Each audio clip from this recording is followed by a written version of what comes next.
ආයුබෝවන් පුතේදුවේ අපේ අද සූදානම් වෙන්නේ 6 ශ්‍රේණියට අදාළ සාධක හා ගුණාකාර කියන පාඩම පිළිබඳව අධ්‍යයනය කරන්න.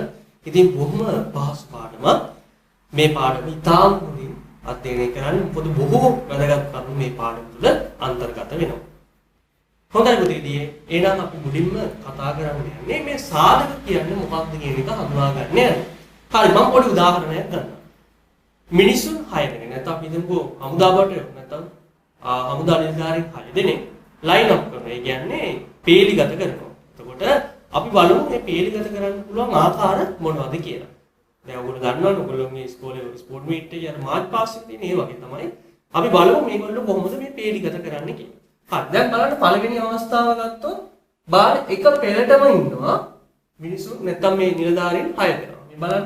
එතකොට පේලි 1යි අපි තීරු ගන්න ගත්තොත් කී දෙනාද? තීරු කීයද? 1යි 2යි 3යි 4යි 5යි 6යි. තීරු 6යි. හරි දෙවෙනි සටහන ගත්තොත් රූප සටහන ගත්තොත් බලන්න පේලි දෙකකට තමයි මේ නිලධාරීන් 6 දෙනා සකස් වෙලා ඉන්නේ. එතකොට පේලි 2යි තීරු 3ක් තියෙනවා. තීරු 3කට තමයි නිලධාරීන් 6 දෙනා සකස් වෙලා තියෙන්නේ. ඊළඟ රූප සටහන ගත්තොත් පේලි 3යි තීරු 2යි. බලන්න තීරු 2යි. අවසානයේ කියලා ගත්තොත් පේලි තීරුවේ 6ක් තියෙනවා. පේලි 6යි. එක තීරුවකට තමයි ඒගොල්ලෝ ඉන්නේ. හරි. දැන් ওই ආකාර හැම එකෙම ගත්තාම ওই නිලධාරීන් 6 දෙනා තමයි අවසානයේ ওই විදියට නිරූපණය වෙලා තියෙන්නේ. හරි. දැන් අපි ගත්තොත් මේ පේලි ගන්න තීරු ගානෙන් ගුණ කරමු. බලන්න මොකද වෙන්නේ කියලා. පේලි 1යි තීරු 6යි. එක්වරක් 6යි 6යි. පේලි 2යි තීරු 3යි. දෙවරක් 3 6යි. පේලි 3යි තීරු 2යි. තුන්වරක් 2 6යි. පේලි 6යි තීරු 1යි. දැන් ඕගොල්ලන්ට පේන්නේ මෙතනින් මේ ගුණාකාර විදිහට ලැබිලා තියෙන්නේ මේ පිළිතුරු විදිහට 6. එහෙමනම් අපි කියනවා පුතේ මෙතන ඕගොල්ලන්ට පේන්නේ මේ අවස්ථා හතරෙම සංඛ්‍යා දෙකක් ගුණ වෙලා තියෙනවා. මොනවද දෙකක්ද? සංඛ්‍යා දෙකක් ගුණ වෙලා තියෙනවා. එතකොට මේ සංඛ්‍යා දෙක ගුණ වෙලා ලැබිලා තියෙන එකම සංඛ්‍යාව. මේ බලන්න. එතකොට මේ ආකාරයෙන් සංඛ්‍යා දෙකක් ගුණ කරලා යම් සංඛ්‍යාවක් ලැබෙන විට ඒ ගුණ කරපු සංඛ්‍යා දෙක තියෙනවනේ. මෙන්න මේ දෙන්න. මෙන්න මේ දෙන්න. මෙයාගේ සාධක කියලා අපි හඳුන්වනවා. මොකක්ද කියන්නේ? මෙන්න මෙයාගේ සාධක කියලා හඳුන්වනවා. එහෙමනම් මේ තියෙන්නේ කී සාධකද? 6යි සාධක. එහෙනම් 6 සාධක වෙන්නේ 1 2 3 ඊළඟට 6. එහෙනම් ඔන්න ඕව තමයි 6 සාධක වෙන්නේ. බලන්න කොච්චර ලේසිද කියලා. පැහැදිලිද? එහෙනම් මම හිතන්නේ ඔයගොල්ලන්ට සාධක කියන්නේ මොකක්ද කියලා මේකෙන් වටහා ගන්න පුළුවන්කම ලැබිලා. හරි. හොඳයි පුතේ අපි දැන් සූදානම් වෙන්නේ ගුණන වගු ඇසෙන් සාධක සෙවීම. දැන් ඔයගොල්ලන්ට පේන ඇති මම සපයලා තියෙනවා 10 වැඩි කිරීම 10 ගුණන වගුව. එතකොට මේ ගුණන වගුවේ ඇසුරෙන් අපි කොහොමද පූර්ණ සංඛ්‍යාවක සාධක ලබා ගන්න කියන එක පිළිබඳව තමයි අපි මෙතනදී විමසන්නේ. හොඳයි අපි උදාහරණයකට යමු. 20යි සාධක කීපයක් මෙම ගුණන වගුව ඇසුරෙන් ලබා ගනිමු. ඒ සඳහා 20 ගුණිතය ලෙස ලැබී ඇති අවස්ථා හඳුනා ගනිමු. හොඳයි. මේ වගේ 20 සටහන් වෙලා තියෙනවා මෙන්න මේ විදිහට තැන් කිහිපයකම. ඉතින් අපි ওই තැන් කිහිපය මෙන්න මේ විදිහට සලකුණු කරගත්තොත් දැන් ඔයගොල්ලන්ට පේනවා පළවෙනි 20 සටහන් වෙලා තියෙන මෙන්න මේ විදිහට. 4 වැඩි කිරීම 15. 4 වැඩි කිරීම 15. එහෙනම් 4යි 5යි දෙන්නම 20 සාධක වෙනවා. ඊළඟට බලන්න 10 වැඩි කිරීම 2. 10 වැඩි කිරීම 2. එහෙනම් 10 සහ 2 20 සාධක වෙනවා. හොඳයි. අපි තව උදාහරණයකට යමු පුතේ. දුවේ අපි ඊළඟට ගමු 72 සාධක. හරි. 72 සටහන් වෙලා තියෙනවා මෙන්න මේ ස්ථානවල බලන්න. මෙන්න මෙතන 72 සටහන් වෙලා තියෙනවා මේ. හරි. එතකොට මේ 72 සටහන් වෙලා තියෙන්නේ 9 ගුණ කිරීම 8. 9 ගුණ කිරීම 8 මෙන්න බලන්න. 9 ගුණ කිරීම 8. එතකොට 9 වරක් 8 72යි. 9 සහ 8 එහෙනම් 72යි සාධක වෙනවා. හරි. අපි ඊළඟට බලමු 18. 18යි සාධක මොනවද කියලා. බලමු අපි දැන් 18 සටහන් වෙලා තියෙන තැන් මොනවද කියලා. හරි. ඉස්සෙල්ලා මම මෙතනින් තෝරගන්නවා මෙන්න මෙයා. බලන්න. 18. එතකොට මෙයා නිර්මාණය වෙලා තියෙන්නේ තුන් වරක් 6 ලෙස. තුන් වරක් 6 ලෙස. එතකොට 3 සහ 6 දෙන්නම 18 සාධක වෙනවා. තව එකක් අපි ගමු. මේ තියෙන අනිත් අවස්ථාව. එතකොට අපිට ගන්න පුළුවන් දෙවරක් 9. දෙවරක් 9. එතකොට 2 සහ 9 18 සාධක වෙනවා. හොඳයි. එහෙනම් ඔය අපි කතා කරේ ගුණන වගු ඇසුරෙන් සාධක සොයන විදිය. හරි. අපි ඊළඟට කතා කරමු බෙදීමේ ක්‍රමයෙන් සාධක සොයන්න. යම් සංඛ්‍යාවක් තවත් සංඛ්‍යාවකින් බෙදුවාම ඉතිරි නැතිව බෙදෙනවා නම් අපි කියනවා අර බෙදපු සංඛ්‍යාව ඒ සාධකයක් විදිහට. අපි උදාහරණයක් විදිහට ගත්තොත් මෙන්න මේ උදාහරණ බලන්න පුතේ.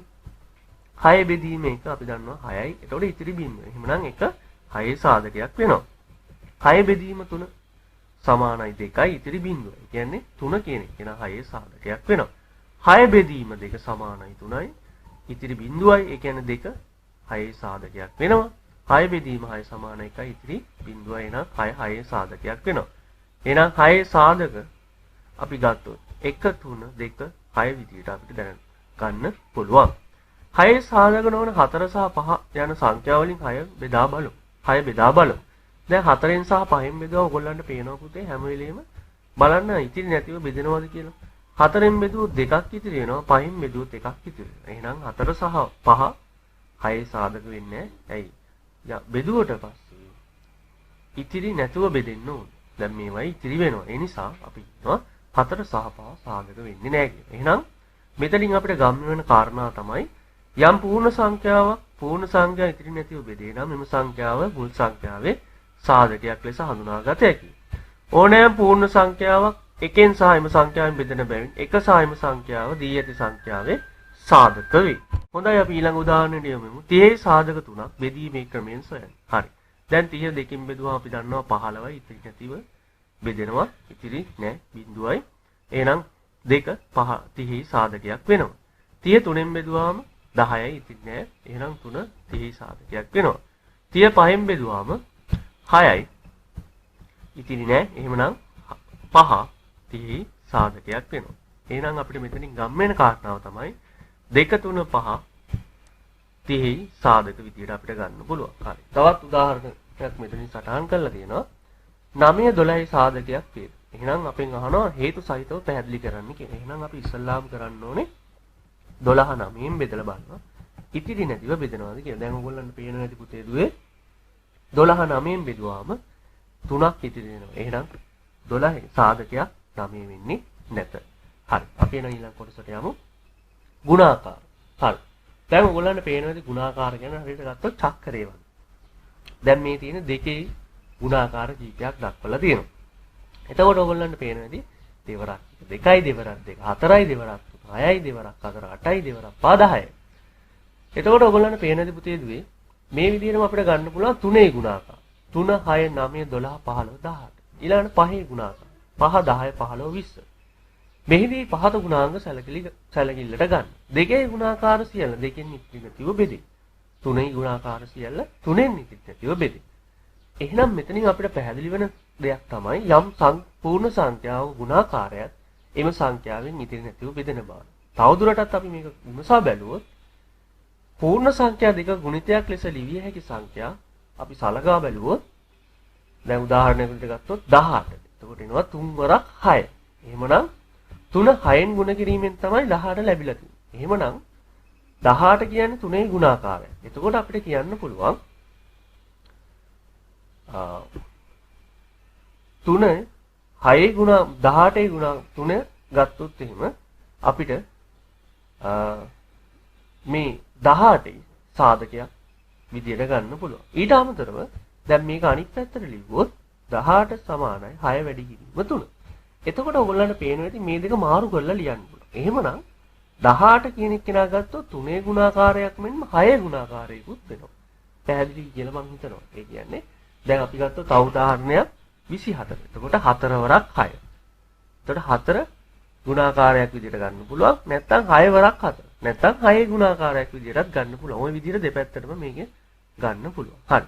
ඊළඟට උදාහරණ බලන්න 14 දෙකේ ගුණාකාරයක් දැයි දෙකෙන් බෙදීමෙන් විමසන්න. ඔයගොල්ලෝ දන්නවා පුතේදුවේ ගුණාකාරයක් අපි ගත්තොත් අනිවාර්යෙන් දැන් උදාහරණයකට ගත්තොත් 14 දෙකෙන් බෙදුවොත් අපි දන්නවා ඉතිරි නැතිව බෙදෙනවා. එහෙනම් ඉතිරි නැතිව බෙදනවා නම් අපිට කියන්න පුළුවන් 14 කියන්නේ දෙකේ ගුණාකාරයක් කියලා. එහෙනම් 42 තුනේ ගුණාකාරයක් දැයි තුනෙන් බෙදීමෙන් විමසන්නේ. එහෙනම් මේ 42 අපි තුනෙන් බෙදලා බැලුවොත් ඉතිරි නැතිව බෙදනවා නම් ඒක තුනේ ගුණාකාරයක් වෙනවා. මම හිතන්නේ හොඳින් පැහැදිලි වෙන්න ඇති කියලා ඔයගොල්ලන්ට. හරි. අපි අවසාන කොටසට යමු. සංඛ්‍යා බෙදීම නැත්නම් අපි කියනවා භාජ්‍යතාව කියලා. හරිද? අපි බලමු මොකද්ද මේ මෙතනින් කියන්නේ කියලා. සංඛ්‍යා බෙදීම නැත්නම් භාජ්‍යතාව. හොඳයි. හරි. ඉස්සල්ලාම සංඛ්‍යාව දෙකෙන් බෙදේදයි පරීක්ෂා කරන්න. හරි ලේසි වැඩක් තියෙනවා. සංඛ්‍යාව දෙකෙන් බෙදේදයි පරීක්ෂා කරන්න තියෙන්නේ ඔයගොල්ලන්ට දීලා තියෙන ඕනම සංඛ්‍යාවක අග ඉලක්කම චෙක් කරන්න. අග ඉලක්කම. මෙන්න මේ තියෙන අග ඉලක්කම චෙක් කරන්න. එතකොට මේ අග ඉලක්කම බලන්න එක්ක බිංදුව වෙන්න පුළුවන්. එක්ක 8 වෙන්න පුළුවන්. එක්ක 6 වෙන්න පුළුවන්. එක්ක 4 වෙන්න පුළුවන්. එක්ක 2 වෙන්න පුළුවන්. ආයි බිංදුවනේ තියෙන්නේ නේද? එහෙමනම් 2 4 6 8 බිංදුව. ඒ කියන්නේ අග ඉලක්කම ඔය කියන සංඛ්‍යා වලින් එකක් වෙනවා නම් අනිවාර්යෙන් එම සංඛ්‍යාව දෙකෙන් බෙදනවා. එහෙමත් නැත්නම් අග ඉලක්කම දෙකෙන් බෙදනවා නම් එම සංඛ්‍යාව අනිවාර්යෙන් දෙකෙන් බෙදනවා. දැන් ඔයගොල්ලන්ට හොඳින් පැහැදිලි වෙන්න ඇති දෙකෙන් බෙදීදී පරීක්ෂා කරන්නේ කොහොමද කියන එක. අග ඉලක්කම දෙකෙන් බෙදනවා නම් අනිවාර්යෙන් එම සංඛ්‍යාව දෙකෙන් බෙදනවා. හරි. ඊළඟට අපි බලමු පහෙන් බෙදනවාද කියලා පරීක්ෂා කරන්නේ කොහොමද කියලා. ඒකත් බොහොම පහසුයි. ඔයගොල්ලන්ට පේනවාද පුතේ? අපි ගත්තොත් දැන් මෙතන උදාහරණ කීපයක් තියෙනවා පහේ ගුණාකාර. බලන්න පහේ ගුණාකාර වල අග ඉලක්කම කොහොමද වෙන්නේ කියලා. 5 බිංදුව ආයි 5 බිංදුව ආයි 5 බිංදුව. එහෙනම් ඔයගොල්ලන්ට පේන ඇති පුතේ දුවේ අග ඉලක්කම බිංදුව හෝ 5 වෙනවා නම් එම සංඛ්‍යාව අනිවාර්යෙන් 5න් බෙදෙනවා. මෙන්න ඒකයි තර්කය. හරි. ඊළඟට අවසානයේ අපි සාකච්ඡා කරමු සංඛ්‍යාවක් 10න් බෙදේදයි පරීක්ෂා කරන්න. බලන්න මේ 10 ගුණාකාර කීපයක් සටහන් කරලා තියෙනවා. ඒ හැම ගුණාකාරයකම අග ඉලක්කම බිංදුව. මේ බලන්න අග ඉලක්කම බිංදුව. එහෙමනම් ඔයගොල්ලන්ට මේකෙන් පැහැදිලි වෙනවා ඇති අග ඉලක්කම බිංදුව වෙනවා කියන්නේ අනිවාර්යෙන් ඒ සංඛ්‍යාව 10න් බෙදනවා නම් අග ඉලක්කම බිංදුව විය යුතුයි. එසේනම් ඔන්න ඔය ආකාරයට තමයි සංඛ්‍යා බෙදේද යම් සංඛ්‍යාවකින් බෙදේදයි පරීක්ෂා කරන්නේ. කියන්නේ දෙකෙන් බෙදෙනකොට කොහොමද පරීක්ෂා කරන්නේ? පහෙන් බෙදෙනකොට කොහොමද පරීක්ෂා කරන්නේ? සහ 10න් බෙදෙනකොට කොහොමද පරීක්ෂා කරන්නේ? ඔන්න ඔය ආකාරයට. හොඳයි. එහෙනම් අපි අද දවසේ පාඩම මෙතනින් අවසන් කරමු. තවත් දවසක ඉදිරි වීඩියෝ එකක් බලාපොරොත්තු වෙන්න. අදට මම ඔයගොල්ලන්ට සමු දෙනවා. එහෙනම් පුතේ දුවේ ආයිබෝවන්.